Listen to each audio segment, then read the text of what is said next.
بسم الله الرحمن الرحيم والحمد لله رب العالمين وصلى الله وسلم وبارك على أشرف المخلوقين رب اشرح لي صدري ويسر لي أمري واحلل عقدة من لساني يفقهوا قولي سبحانك لا علم لنا إلا ما علمتنا إنك أنت العليم الحكيم اللهم علمنا ما ينفعنا وانفعنا بما علمتنا وزدنا علما وعملا. Seigneur, ouvre-moi ma poitrine et facilite ma mission. Aidez-nous à nous ma langue afin qu'ils comprennent mes paroles. Gloire à toi, nous n'avons de science que ce que tu nous as appris.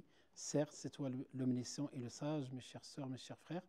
Je vous salue par la salutation de l'islam. Et la salutation de l'islam, c'est Assalam, Assalamu alaikum wa rahmatullahi ta'ala wa barakatuh. Que la paix d'Allah soit sur vous.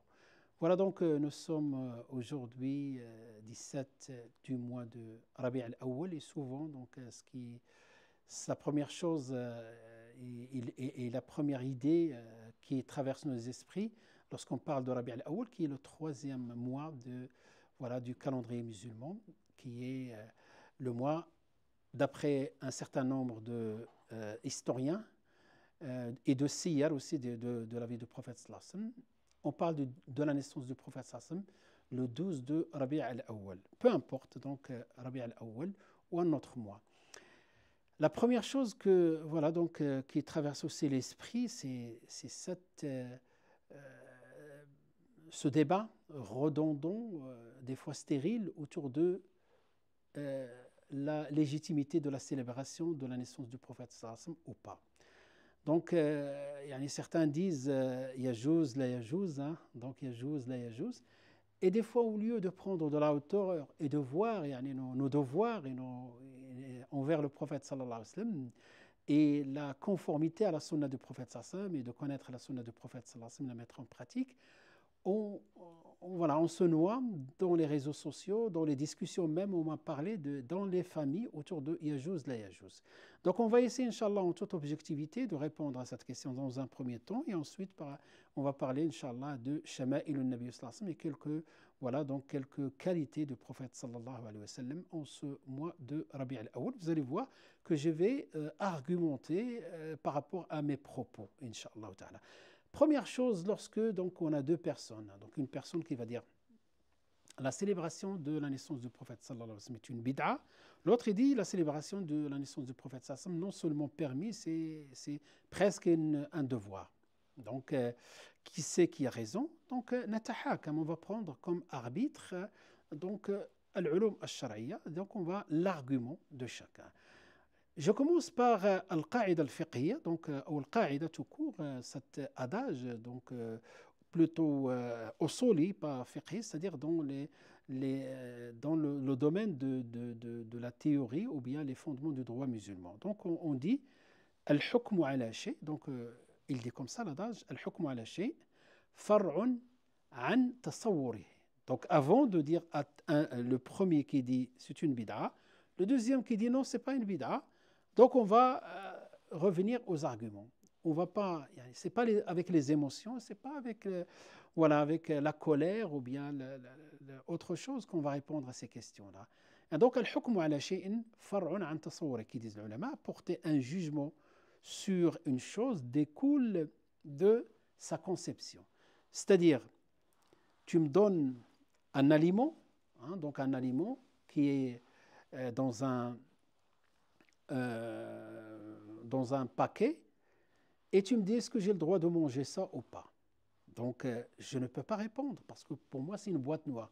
Par contre je regarde les ingrédients, et quand je regarde les ingrédients, là j'ai la connaissance et la conception de la chose, de quoi est fabriqué, etc. Et à partir de ces aliments-là, je vais te dire qu'il est permis, et cette permission ou le contraire découle de cette conception. Pareil. Donc quand on dit la célébration de la naissance du prophète sallallahu alayhi wa sallam, permis ou pas permis, la définition à qu'est-ce que la célébration?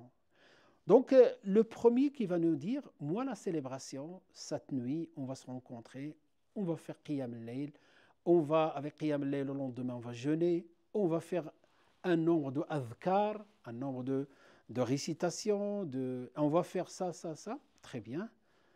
Et l'autre, je vais lui dire, qu'est-ce que tu appelles la célébration de la naissance du prophète sallallahu alayhi wa sallam? Il va me dire, moi, je vais faire une conférence. On va faire un concours pour les enfants sur on va voir sur la connaissance du prophète sallallahu alayhi wa sallam, on pose des questions sur sa vie, sur sa famille, sur un certain nombre de choses, etc. Et après, on finit par un repas. Voilà, donc ce n'est pas la même chose. Donc la première partie relève de ce qu'on appelle le culte. Et cette deuxième partie, ce n'est pas du culte, c'est du social, hein, c'est du culturel, ce que vous voulez. Or, tout ce qui est culturel, encore une règle, les ulama, ils disent une règle fondamentale de usul al-fiqh, on dit al-aslu fil ibadat al-hadr, qui veut dire en matière de culte, tout est interdit, sauf ce qui est permis. Autrement, la concrétisation de cet adage, cette règle usuli, c'est que je veux faire un acte cultuel, il faut qu'il soit légiféré, défini par le prophète sallallahu alayhi wa sallam. Sinon, bid'a, c'est-à-dire innovation dans la religion. Je ne peux pas inventer une ibada, par exemple, je vais dire, je me mets sous le soleil et je jeûne et je ne parle pas, etc. C'est arrivé à l'époque du prophète sallallahu alayhi wa sallam. Ça, ce n'est pas... Pourquoi?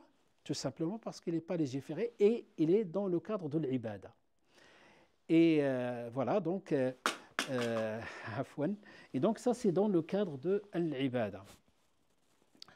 Et dans le cadre de l'ibada, on a dit tout est interdit.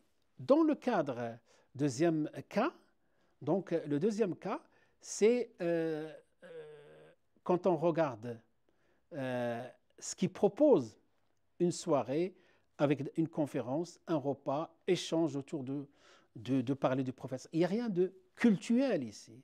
C'est simplement, c'est simplement plus culturel. Bien sûr, il y a une niya pour avoir l'ajr, mais ce n'est pas une adoration, qui est codifiée et qu'on va rajouter aux actes cultuels.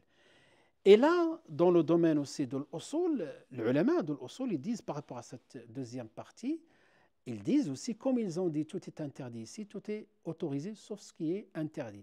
Ça veut dire si aujourd'hui, quelqu'un veut faire une transaction commerciale, est-ce que c'est licite ou pas licite? On va vérifier ce qui est illicite. Est-ce qu'il y a un riba? Il n'y a pas de riba. Est-ce qu'il y a un gharar? Il n'y a pas de gharar. Est-ce qu'il y a tricherie? Il n'y a pas de tricherie. Des choses qui sont connues comme ça. Est-ce que dans les arguments, ou plutôt dans les articles, il y a une question de daman, etc. S'il n'y a rien de tout ça, ben c'est autorisé. Al-aslu fil ibadat, ici, l'ibadat, al-hadr, ila an ya'ti ad-dalil, jusqu'à ce qu'on a la preuve et on le pratique. Al-aslu fil mu'amalat, al-ibaha, tout est autorisé jusqu'à preuve du contraire. C'est-à-dire, si quelqu'un veut faire une transaction dans laquelle tout de suite on détecte qu'il y a de riba ou de gharar, le gharar, c'est-à-dire quelque chose aléatoire, comme le jeu au hasard, on va lui dire non, c'est interdit parce qu'il y a du gharar à l'intérieur. Il n'y a rien qui l'interdit, donc c'est autorisé. C'est pour cela, celui qui veut célébrer de la première manière, excusez-moi, celui qui veut célébrer de la première manière, on va lui dire apporte la preuve, sinon c'est une bid'a. Celui qui veut célébrer de la deuxième manière, il n'a pas apporté la preuve. C'est à nous de lui apporter la preuve que c'est interdit. Et donc, souvent, on n'est pas d'accord sur quelque chose parce qu'on n'est pas d'accord sur la conception. Quelqu'un qui dit « je ne suis pas d'accord sur ça », bah, définis-moi la chose et après, on peut se mettre d'accord, on va mettre le cadre sur lequel. C'est comme ça, mes frères et sœurs, qu'on peut débattre sereinement, on cherche le haqq, cherche la vérité, ce qui plaît à Allah subhanahu wa ta'ala, sans qu'on rentre dans la dénigration des uns des autres. Malheureusement, beaucoup qui manquent d'éthique, on a l'impression, si on n'est pas d'accord, tout est autorisé. Non, mes frères et sœurs, ce n'est pas autorisé. Allah subhanahu wa ta'ala dit « Inna as-sam'a wal-basara wal-fu'ada kullu ulaika kana anhu mas'oula » On va être interrogé sur nos sens, tout ce qu'ils vont pratiquer. Donc, faisons très attention. Et si tu cherches le haqq, Allah subhanahu wa ta'ala, il t'ordonne de chercher avec, d'une manière sereine et avec certitude et avec connaissance. Pas avec des émotions et parce qu'on a entendu un tel ou un tel. Je rajoute, donc ça c'est la première partie de mon intervention, je rajoute un petit point. C'est que, curieusement, ce sont des questions qui ont été tranchées. Ce sont des questions qui relèvent de divergences, des détails de la religion. Cette question-là, et tous les 6 mois, on a 2 questions qui reviennent. Et voilà, on rentre dans une spirale sans issue. Et on tourne et on n'a tiré aucune leçon. La question de, moi je ne suis pas là pour trancher, je suis ici pour vous dire que de point de vue religion, de point de vue législation, euh, on doit argumenter. Et lorsque quelque chose qui relève des fondamentaux de din, donc il y a l'ijma'. C'est, voilà, point à la ligne. L'ijma', le consensus, on ne peut pas défaire un ijma' qui est connu, reconnu. Quant aux questions qui relèvent de la divergence, s'il y a une divergence qui est connue, qui a été établie depuis des siècles, ce n'est pas nous qui vont trancher. C'est une question de divergence. Tu respectes le choix de ton frère et toi aussi tu respectes le choix de ton frère. Tu me respectes, je te respecte. Si je parle des choses qui relèvent de divergence, ce sont des choses qui vont rester dans lesquelles il y a une diversité. Il y a une diversité, il y a une richesse. Voilà, donc j'ai dit tous les 6 mois. Donc tous les 6 mois, parce que nous sommes maintenant le mois de Rabi' al-Awwal, le 3e mois, on a cette question de célébrer, pas célébrer la naissance du prophète sallallahu alayhi wa sallam. D'ici 6 mois, Inch'Allah, qu'Allah nous fasse parvenir jusqu'au mois du Ramadan, ou là 5 mois. On va rentrer dans le mois de Ramadan, et le mois du Ramadan finit par quoi? Par Zakatul Fitr. Et Zakatul Fitr, donc Zakatul Fitr, il finit aussi, donc souvent, qui vont sortir ces divergences, alors qu'il y a des écoles qui ont autorisé ça, ces divergences, autour de la nature de Zakat al-Fitr. Est-ce que permis en espèces, en monnaie, ou uniquement qu'en aliments? C'est une question de divergence, c'est une question, même les Sahaba, ils ont élargi le champ par rapport à ce qu'il a dit le prophète sallallahu alayhi wa sallam, et on respecte le choix de chacun. La chose qui est préjudiciable par rapport à l'Ummah de fiha darar, c'est les questions, ce sont les questions, pardon, ou bien la question, c'est la question qui va mettre la haine et la divergence et l'éloignement des uns des autres. Le prophète sallallahu alayhi wa sallam nous a appris un certain nombre d'éthiques et l'éthique de la divergence. Ce n'est pas le sujet d'aujourd'hui, sinon on peut développer quelques points par rapport à l'éthique de divergence et comment les écoles, vous savez, les écoles, les 4 qui ont persévéré jusqu'à nos jours, les 4 écoles, ils se sont côtoyés, l'imam Shafi'i avec l'imam Malik, Ahmed bin Hanbal avec l'imam Shafi'i. Et pourtant, sur certains points, ils n'étaient pas d'accord. Mais les Shafi'i et l'imam Ahmed, c'était des amis on peut parler de l'khulla ou l'khilla, un ami intime. Et pourtant, chacun, il avait des points de vue sur un certain nombre d'éléments, et chacun il a ses fondements, pardon, et cela n'a pas empêché d'être des frères et qui s'aiment en Allah. Et chacun, lorsqu'il cite sira de l'autre, lorsqu'il parle de l'autre, subhanallah, comment il parle de lui avec respect et avec considération. J'espère, Inch'Allah, que cette petite contribution, comme guise d'introduction, soit, Inch'Allah, utile pour qu'on évite tout ça. Notre Ummah n'a pas besoin. Nos jeunes connaissent de moins en moins le prophète sallallahu. Est-ce que vous avez réalisé ça ou pas? Les jeunes connaissent de moins en moins l'histoire des compagnons, comment nous a été transmis les hadiths, etc. De moins en moins. Donc, essayons de se concentrer sur l'essentiel, sur ce qui est important, que de vouloir trancher sur une question sur laquelle les grands savants de l'Ummah ont divergé, c'est-à-dire ils n'ont pas tranché, ils ont accepté qu'il y a divergence. Voilà, donc par rapport à ce premier point, le deuxième point, je voulais parler aussi de huquq al-Nabi sallallahu alayhi wa sallam, les droits du prophète sallallahu alayhi wa sallam envers nous. Donc les droits du prophète sallallahu alayhi wa sallam, on peut se poser la question surtout, voilà, j'essaie quand je suis dans mes prêches du vendredi, je regarde la réaction des jeunes, et quand tu viens, quelqu'un, il débute dans la religion, et tu vas lui dire, tu dis, le hadith du prophète sallallahu alayhi wa sallam, rapporté par l'imam Muslim, donc en tout cas c'est un hadith dans le Sahih, où le prophète sallallahu alayhi wa sallam a dit, لا يؤمن أحدكم حتى أكون أحب إليه من ولده ووالده والناس من نفسه وولده ووالده والناس أجمعين. Nul n'est véritable croyant jusqu'à ce que je sois plus aimé que sa propre, pour lui, sa propre personne, ses parents, ses enfants, ses parents, et toute l'humanité. Subhanallah. Donc celui qui entend voilà, ça, peut-être il reste indifférent, peut-être il va dire oui, j'aime le prophète sallallahu alayhi wa sallam, mais pas plus que mes parents, pas plus que mes enfants, pas plus que moi-même. Et c'est ce qui est arrivé avec Omar ibn al-Khattab. Au début, il a dit à Rasulallah, je t'aime plus que quiconque, mais ce n'est pas plus que moi-même. Et Omar ibn al-Khattab, le prophète sallallahu alayhi wa sallam dit, Laysa al-an. Après, on va analyser le hadith. Laysa al-an, tu n'as pas encore atteint ce niveau de, voilà, ce niveau de foi. Hein. C'est pas qu'il n'a pas la foi, il n'est pas dans l'excellence. Et Omar ibn Khattab, il a réfléchi. Il a dit à Omar, il parle à lui-même, il fait l'examen de conscience, que tu étais un bagarreur dans les marchés, tu mangeais le meïta, tu adorais les idoles, tu adorais même des histoires qu'il racontait plus tard à Omar ibn Khattab quand il était calife.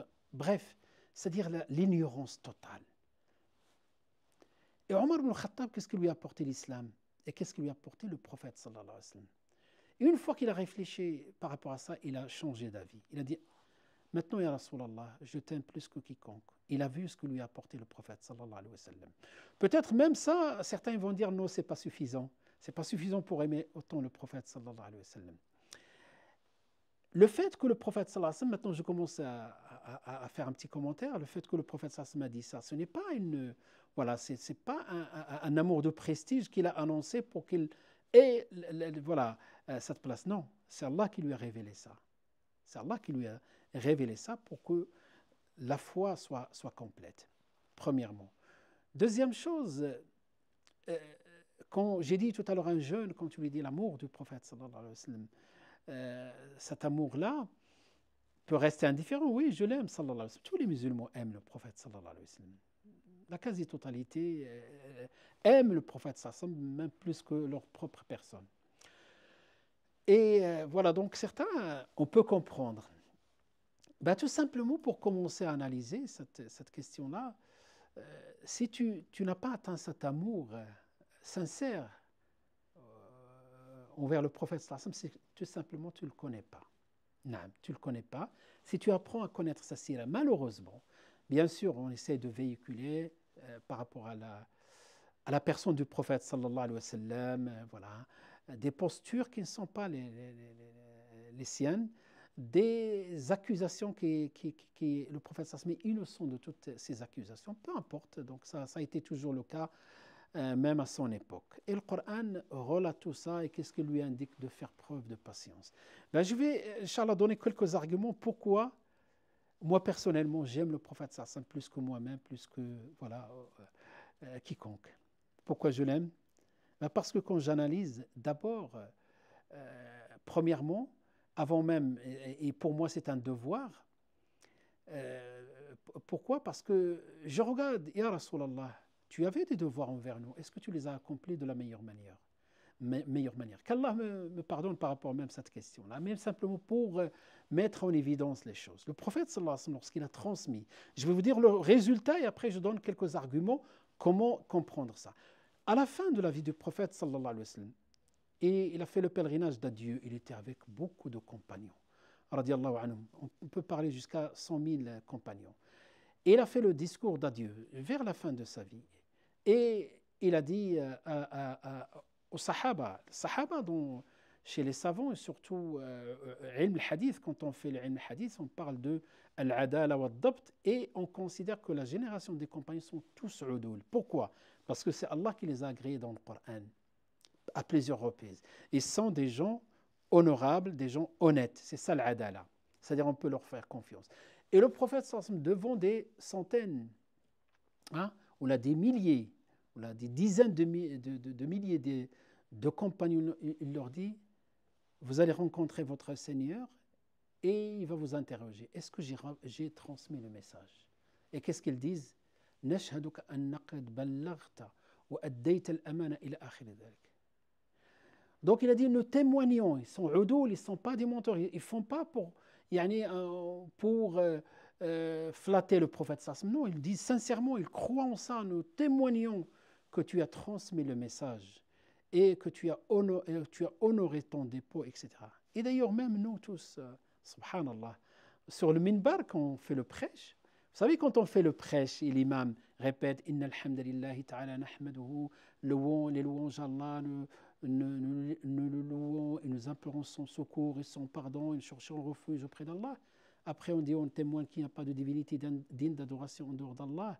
Et ashhadu an la ilaha illallah wa muhammadan abduhu wa rasuluhu adda al-amana wa ballagha ar-risala wa nasaha al-umma wa kashafa al-ghumma ila akhiri. Et donc on dit, j'atteste qu'il n'y a point de divinité digne d'adoration en dehors d'Allah et que Mohammed est son messager, qu'il a honoré son dépôt, transmis le message, levé le voile de l'ignorance et lutté dans le sentier d'Allah jusqu'à sa mort.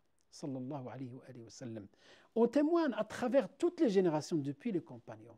Ça veut dire que le prophète sallam s'est acquitté de son devoir. Bien sûr, Allah lui l'a chargé, lui a dit Ya ayyuha rasoul balligh ma unzila ilayka ما أنزل إليك من ربك وإن لم تفعل فما بلغت رسالاته وقال له كذلك الله سبحانه وتعالى يدي وأنزلنا إليك الذكر لتبين للناس ما نزل إليهم من ربهم وأنزل عليه كذلك سبحانه وتعالى je vais traduire tout ça inchallah je vais essayer donc وأنزل عليه كذلك Allah a révélé aussi le verset إنما أنت مذكر لست عليهم بمسيطر et أنزل عليه كذلك وما أرسلناك إلا رحمة للعالمين on t'a envoyé comme miséricorde pour l'humanité. Et أنزل عليك ذلك وإنك لعلى خلق عظيم, tu es d'une moralité éminente.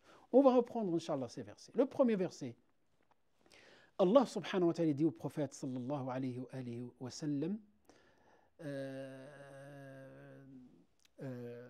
Ya ayyuha rasoul, ô messager, balligh, transmis ma unzila ilayka min rabbik. Balligh, donc transmis le message d'Allah. Fa in lam taf'al, si tu ne le fais pas, tu n'as pas transmis et tu n'as pas accompli ton devoir. Donc ça, c'était le devoir du prophète sallam. Le témoignage des compagnons et nos témoignages, comme on a reçu la religion, avec les chaînes de transmission, le sanad, on ne peut que témoigner du fond du cœur, en toute sincérité qu'il a fait, sallallahu alayhi wa sallam. Vous allez voir, subhanallah, il a cherché l'excellence dans nos transmissions. Deuxième verset, وأنزلنا إليك الذكر لتبين للناس. On t'a fait descendre le Coran.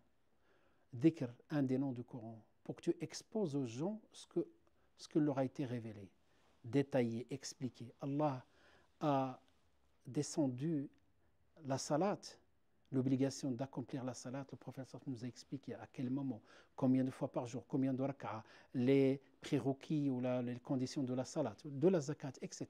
Tout ça. Ça, c'est son rôle, il l'a fait avec excellence. Et jusqu'au point, il ne peut pas se taire, sallallahu alayhi wa sallam, quand il voit une erreur. كذلك وما أرسلناك إلا رحمة للعالمين, t'envoie comme miséricorde. وإنك لعلى خلق عظيم, tu es d'une moralité éminente. Cet aspect-là dans lequel on va voir, Inch'Allah, comment le prophète sallallahu alayhi wa sallam était soucieux. Il avait cette rempli de compassion et de rahma, parce qu'Allah il l'a décrit en tant que rahma. Il avait cette rahma pour parvenir le message d'Allah aux gens. Des amis jusqu'aux ennemis, c'est pour cela qu'on parle de وَمَا أَرْسَلْنَاكَ إِلَّا رَحْمَةً لِلْعَالَمِينَ, pour l'humanité, pour tout le monde. Il n'était pas qu'une rahma pour les musulmans, pour tout le monde. Quand on regarde le prophète sallallahu alayhi wa sallam, Allah il lui a révélé des choses à mettre en pratique. Mais des fois, les détails dans les pratiques peuvent prendre un statut. Exemple. Mais le prophète sallallahu alayhi wa sallam, par sa rahma, il va choisir toujours la facilité.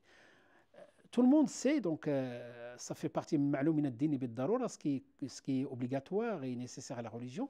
Par exemple, le jeûne du mois du Ramadan, n'est-ce pas, pour ceux qui ont la capacité, etc., qui arrivent à l'âge de la puberté, etc.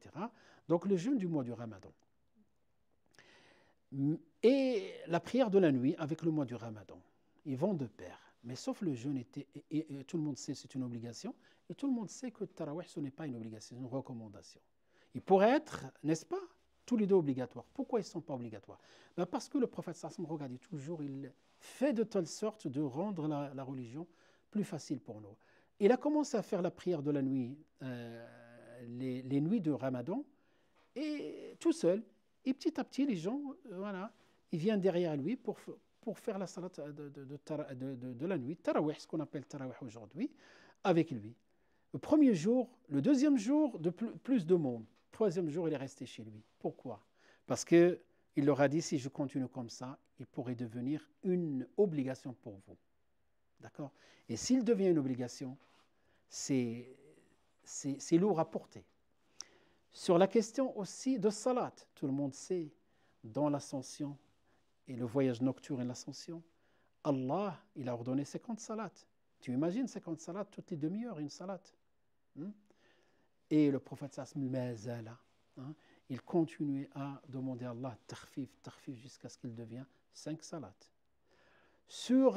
On peut trouver le rahma du prophète sallallahu alayhi wa sallam sur beaucoup de choses, des choses la législation, par exemple, le hajj aussi. Il leur a dit, Allah vous a ordonné de faire le pèlerinage. Un homme lui dit, Ya Rasulallah, une fois par an, il n'a pas répondu. Il a dit, si je réponds et je dis oui, il devient une obligation, vous n'allez pas pouvoir accomplir ça. Donc il cherche cette rahma pour que les choses soient faciles, jusqu'à ce que Aïcha radiallahu anha wa ardaha Aïcha, elle disait que le prophète ma khuyyira bayna amrayn, il choisit entre deux choses, illa ikhtara aysarahuma, il choisit ce qu'il y a de plus simple et plus facile, tant qu'il n'y a pas de péché. كذلك رسول الله صلى الله عليه وآله وسلم, il avait des occasions dans lesquelles il va manifester cette rahma et ce choix, cette facilité pour les compagnons, et les exemples sont nombreux. Le prophète sallallahu alayhi wa sallam aussi, si je continue avec la question de tashri', on va trouver beaucoup de facilité. Regardez subhanallah al-azim, comment il exhorte les sahaba. Les sahaba maintenant, ils sont construits, ils sont instruits, ils sont éduqués, ils sont capables, ils sont dans la fermeté, dans la pratique, etc. Un bédouin qui rentre à la mosquée, subhanallah, un bédouin qui rentre à la mosquée. Quand on dit bédouin, ce n'est pas une connotation négative, mais on parle d'une couche sociale qui n'avait pas accès à l'époque au ta'lim, à la formation. C'est des gens qu'on sait qui sont un comportement particulier, des fois rude, etc. Le prophète sallam subissait de leur manière de poser la question, des fois dure, et des fois même il prend ses vêtements et secoue le prophète sallam, mais le prophète sallam, il reste toujours avec le sourire, et des fois même certains sahaba disaient, on voyait les traces, et d'autres compagnons qui veulent se lever pour c'est pas quelque chose de convenable avec le prophète Rasulullah sallallahu alayhi wa sallam. Et pourtant, il accepte et allait tout doucement. Ce bédouin-là, il rentre à la mosquée, qu'est-ce qu'il fait? Il avait envie il avait un besoin pressant, il va aller dans un coin de la mosquée, il urine. Et voilà, il va uriner. Les compagnons, une fois qu'ils vont le voir, avant qu'il finisse, ils vont courir, ils vont le maltraiter. Quand je dis maltraiter, c'est-à-dire lui dire, mais le blâmer, qu'est-ce que tu fais? C'est la mosquée, etc. Le prophète, la première chose, il dit, laissez-le finir. Subhanallah. Et ça, c'est connu scientifiquement, parce que si quelqu'un, pendant ce moment-là, court, ça peut avoir des conséquences. Je ne suis pas médecin, je ne vais pas rentrer dans le domaine, mais d'après ce qu'on nous dit, wallahu alam, à vérifier. Donc, et après, il a exhorté les sahaba, il leur a dit, innama bu'ithum mubashirin la munaffirin. Allah, il vous a envoyé d'être des porteurs de bons messages, pas des gens qui repoussent les gens et qui sont durs. Ça, c'est la première. Deuxième chose, il exhorte. Il va lui apprendre. Il lui a dit, Yahada, donc sache que c'est un lieu dans lequel on évoque le nom d'Allah. Il ne convient pas de le salir avec des souillures, etc. Il a compris. Et quand il a compris, qu'est-ce qu'il dit? Allahumma ghfir li wa li Muhammada wa la taghfir li ahada. Ya Allah, pardonne-moi et pardonne Muhammad, et ne pardonne personne d'autre. Là, c'est encore une erreur. faut être pédagogue pour lui expliquer que c'est pas comme ça. Il a dit, le professeur Smith a dit un argument très, très concis, hein, donc ça fait partie de ce qu'on appelle jawami al-kalim, hein, donc des paroles concises qui ont un sens très large. Il lui a dit, laqad dayyaqta wasi'a, tu as restreint, hein, quelque chose de large, qui est le rahma d'Allah. Le rahma d'Allah, Allah subhanahu wa ta'ala, cette rahma, il a voulu pour l'alami, l'univers, on ne peut pas. Wa rahmati wasi'at kulla shay. Allah dit, c'est ma miséricorde à toucher toute chose. Et toi, tu veux la restreindre? Non, pas comme ça. Voilà donc, et d'autres, un autre qui parle dans la salat, et les gens, regarde ce que tu es en train de faire. Et à la fin, il dit, Wallahi, je n'ai pas vu un enseignant comme le prophète sallam dans sa douceur, sa gentillesse. Et Aïcha, une fois, on a provoqué même le prophète sallam par des paroles, voilà, des paroles dures, de l'ordre de l'injure. Et Aïcha commence à se mettre en colère. Elle dit à Aïcha, ما كان الرفق في شيء إلا زانه. Donc, وما كان العنف ou le contraire de rifq إلا شانه. Donc, chaque fois qu'il y a la douceur dans une part, et ça, ce sont des provocateurs. Hein. Il le provoque, il répond. Rifq implique, rifq, c'est la douceur, implique la beauté de la chose. Être dur implique la chose est laide, il n'est pas joli. Et subhanallah, pareil, hein, donc des exemples qui traversent l'esprit, subhanallah, de nombreux exemples. Ça, c'est son entourage. Maintenant, on va aller plus loin, parce que si on regarde comment il était avec les autres, qui sont les ennemis qui le combattaient. Regardons, prenons le cas, subhanallah, un cas très intéressant, c'est le cas de Taïf. Le prophète sallallahu alayhi wa sallam, il était à la Mecque pendant 13 ans, il a subi ce qu'il a subi de la part de son peuple. Il y a un niveau de persécution qui est quand même injuste, physique, morale, injure, autour de lui, il lance des accusations, etc. Et pourtant, le prophète sallallahu alayhi wa sallam a fait preuve de patience, il demande à ses compagnons d'être patients. Et donc, celui qui regarde dans les détails, parce que 13 ans, c'est énorme, celui qui regarde dans les détails et voit ce qu'il faisait contre lui, il ne peut dire que le jour où il aura l'occasion de se venger, c'est tout à fait légitime. Ou appliquer la justice contre ces gens-là. Parmi eux, qui ont tué des compagnons, qui ont tué Hamza, son oncle très proche, qui était un qui défendait le prophète sallallahu alayhi wa sallam, etc., etc. Donc là, dans ces conditions-là, Allah subhanahu wa ta'ala dit, presque ces gens de la Mecque, ils ne veulent pas accepter la religion, le message d'Allah, donc tu as l'autorisation d'aller chercher ailleurs. Et c'est là, donc, il va voir la ville la plus proche, c'est Taïf, moins de 100 km de la Mecque, Allahu alam, autour de ça. Il arrive là-bas, donc il leur parle, il leur explique le message de l'islam, qu'inni rasulullah ilaykum, etc. Si vous acceptez, tant mieux. Si vous n'acceptez pas, vous me laissez tranquille et je rentre. Ils ont fait le contraire. Non seulement ils n'ont pas accepté, mais ils vont le traiter d'une manière très humiliante. Ils vont l'injurier, ils vont envoyer, comme on dit, les fous du village, des enfants, des fous, avec des pierres, et l'ont même signé et des insultes, etc. Et pour voir cette image qui n'était pas facile, Aïcha radiallahu anha, une fois il va lui poser la question, quel est le jour le plus terrible de ta vie? Il lui a parlé de Uhud. Pour elle, Uhud, il n'y avait pas pire. Non, il lui a dit le jour de Taïf. Et j'ai traversé de tel endroit à tel endroit, sans même réaliser que j'ai parcouru toute cette distance-là. Tellement j'étais dans le ham, vous imaginez, si tu as une information, parce que là, il retourne humilié, il ne peut pas rentrer à la Mecque. Et effectivement, il va rentrer avec Jiwar, hein, donc c'était une manière de créer des alliances. On appelle Jiwar Mut'im ibn Adi, hein, qui n'était pas musulman, c'est lui qui va, sous sa protection, il va rentrer de cette manière à la Mecque. Et donc là, il était soucieux, et sur la route, subhanallah al-azim, ben, tout ça nous est parvenu avec des textes authentiques, hein, dans le Bukhari, dans le Sahih en tout cas.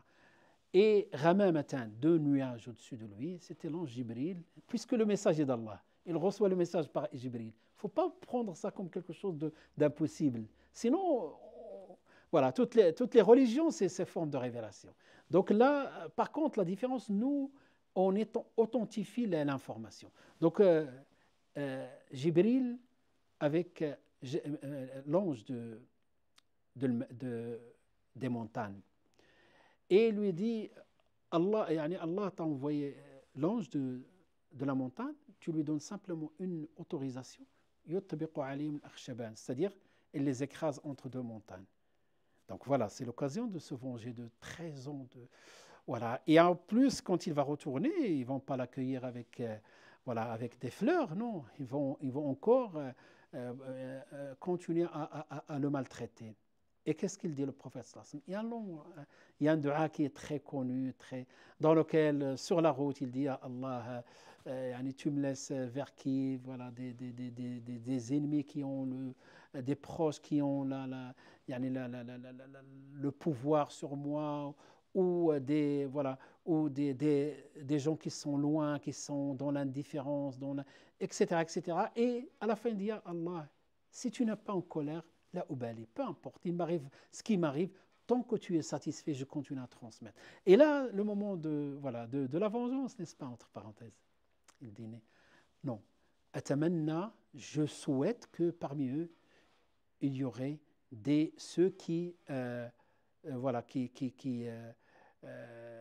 yuwahidun Allah, qui adorent Dieu subhanahu wa ta'ala. Donc il n'a pas profité de ça. Plus que ça, subhanallah. Et les histoires sont nombreuses, subhanallah. Wallah, je vous parle et les histoires traversent mon esprit. Il va falloir que je termine cette intervention. Subhanallah. Plus que ça, c'est connu. À chaque fois, Allahumma ghfir li qawmi fa innahum la ya'lamun. Il prend leur défense. Il a peur de la colère d'Allah contre eux. Il dit, ya Allah, guide mon peuple, ils ne savent pas. Parce qu'ils ne savent pas. Parce qu'ils ne savent pas. Et quand il rentre à la Mecque le jour, parce qu'il a cherché la paix avec les gens de la Mecque, ils se sont mis d'accord sur ce qu'on appelle le Sulh al-Hudaybiyah, donc le pacte ou la trêve, voilà, la trêve de l'Hudaybiyah. Et le prophète, même les articles étaient en faveur des Mécois. Il a accepté. Mais ils vont pas. Et les compagnons, ils étaient en colère. Comment on accepte ça? Ils étaient prêts à tout. Il a dit non. Voilà. Ils ont à la fin suivi le prophète Sassam. Ils n'ont pas compris par la suite. Ils vont comprendre par la suite que le prophète Sassam avait raison. Et par la suite, donc après, ils ont trahi cet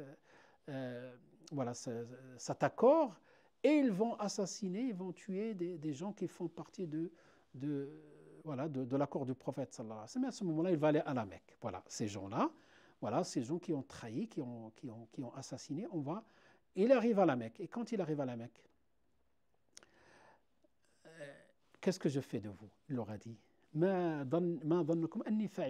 que je vais faire de vous? Il y a des assassins, ici, il y avait celles et ceux, quand je dis celles, je parle de Hind, l'épouse qui a commandité l'assassinat de l'oncle du prophète sallallahu alayhi wa sallam, qui est Hamza, par l'intermédiaire de Wahshi. Et son mari aussi, qui a mené des guerres Uhud contre le prophète sallallahu alayhi wa sallam. Et sont là. Qu'est-ce que je fais de vous? Maintenant, il a alhamdoulilah, sont nombreux maintenant les musulmans.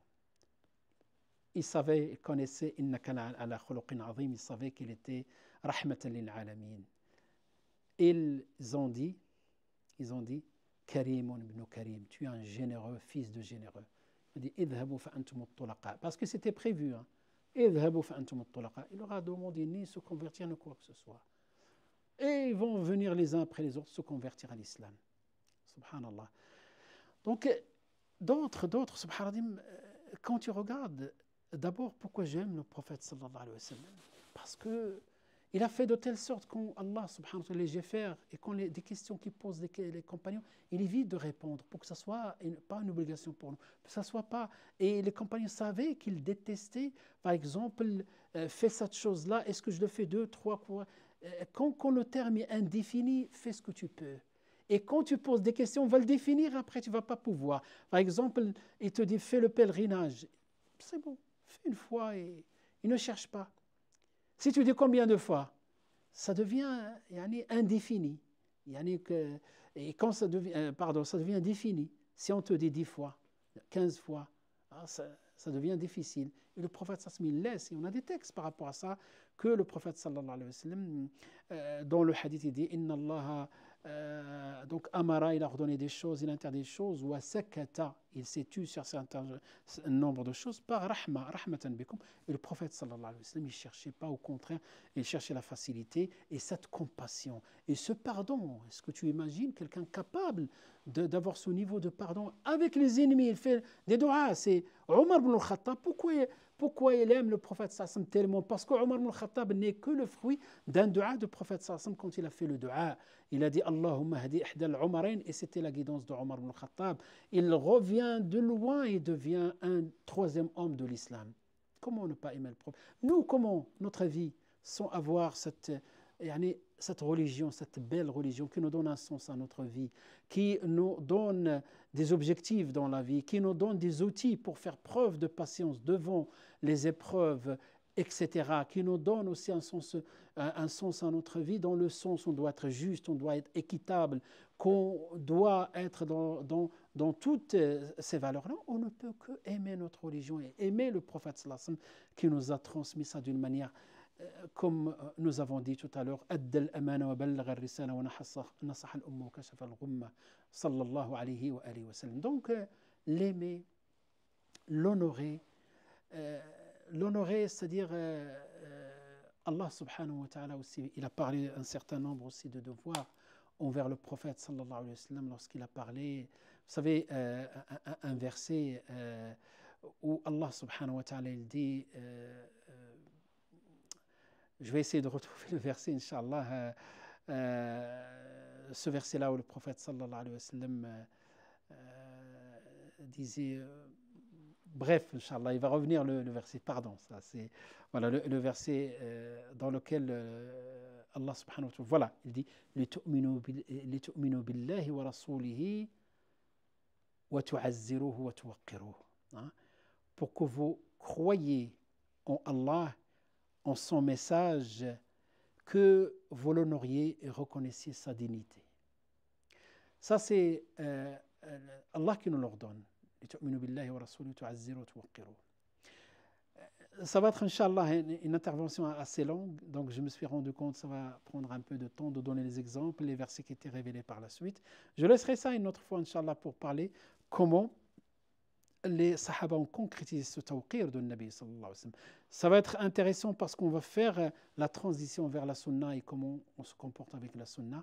Je m'arrête à ce niveau-là et je vous souhaite, Inch'Allah, voilà, une excellente année universitaire, parce qu'aujourd'hui on a fait la rencontre avec les étudiants et je leur ai promis que je vais faire un enregistrement. أسأل الله عز وجل أن يعلمنا ما ينفعنا وينفعنا بما علمنا ويزيدنا علما وعملا وصلى الله وسلم وبارك على سيدنا محمد وعلى آله وصحبه أجمعين والسلام عليكم ورحمة الله تعالى وبركاته. الحمد لله.